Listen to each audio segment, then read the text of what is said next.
今次4月9號，星期三記谷草野菜，揀咗第一場同大家睇下。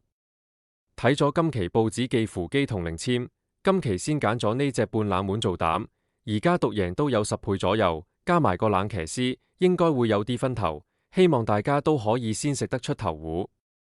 大家好，呢度係賽馬零簽，今次會運用報紙寄黃大仙賽馬零簽同埋扶機，同大家解讀賽馬日心水。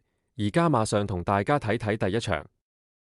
第一場第5班1650米草地，先同大家睇零簽，而報紙對應第一場寄零簽係83，凡塵生力幾時閒。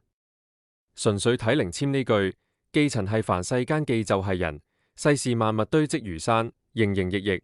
當然呢度所指寄堆積如山，並不是指一座山，而家有所以會指忙碌寄事情好多，堆積到好似一座山，所以先聯想到寄就係呢隻馬1號馬特風，取其字為特別寄山風。簽文意思外檔加上冷騎師，應該都有一定記分頭。另外就同大家睇埋基文，今期寄基文第2句係聯袂攀風，特具意義。呢一句寄基文亦都符合馬名的意思，故此第一場半冷馬做膽就先要呢隻1號馬特風。其次就提供4號威威父子。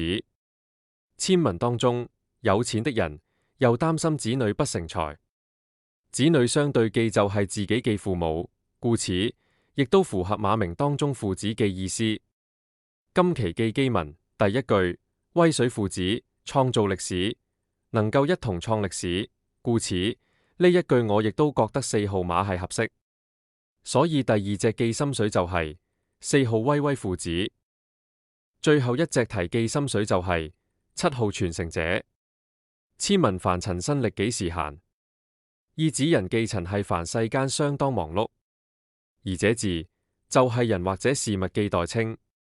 所以今期自己寄心水第一場第5班1650米草地，分別就係1號馬特風做膽拖4號威威父子同埋7號傳承者。祝各位朋友好運。